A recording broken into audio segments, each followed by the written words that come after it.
Hello there. This is a video regarding the HP LaserJet 2300 series of printer, and specifically about the problem with duplexing multiple page projects.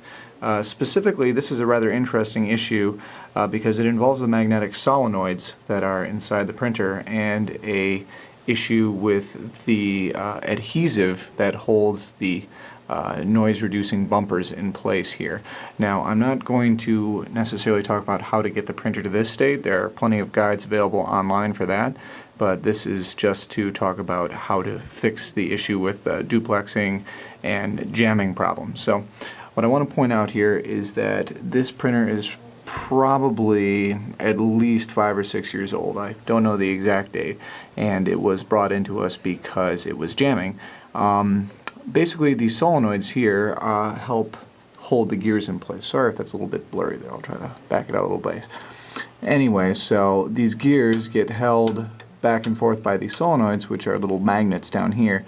Now, originally, when HP sells these, there's a little tiny bumper that basically prevents that noise there. But over the years, that bumper gets worn down, and then all that's left stuck on the metal is just the adhesive that originally held the bumper in place. And you can already probably tell where I'm going with this. What happens is that the adhesive just causes this little metal armature to stick in place, and then because printers depend on millisecond or less time differences, obviously everything goes downhill from there. So if you watch what happens here, basically when I release this, it should snap back right away, but if it sticks hard, you see how there's a delay when I release my finger from that. That's what's causing the printer to jam. The one that causes the duplex problems in particular, I think, is this one, which has the exact same problem as the other ones.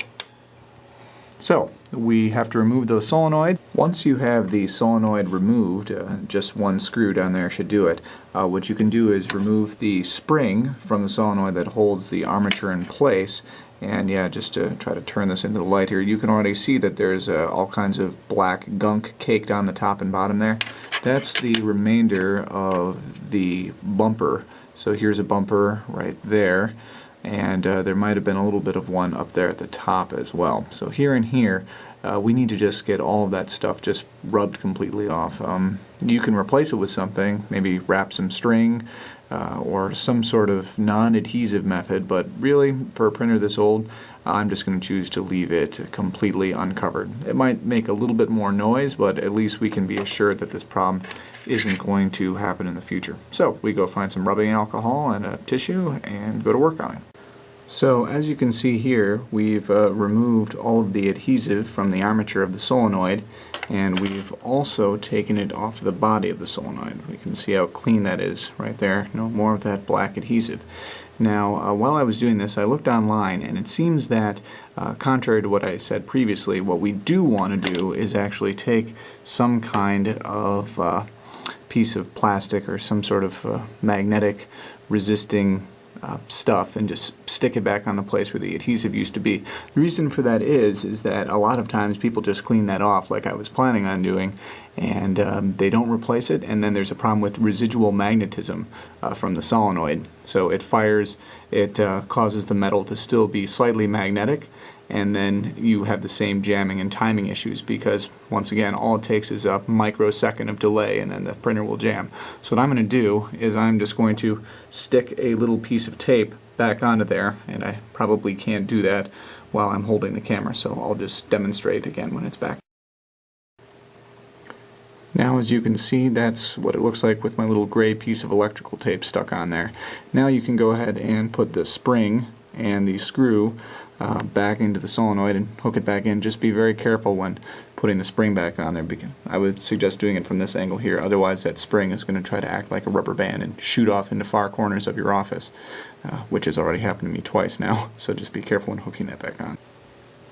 Now, even though it doesn't have to be done, I've also removed the tray 1 and tray 2 solenoids as well to prepare to clean them. Yeah, you can see how much crud is on there. Try to zoom in a little bit.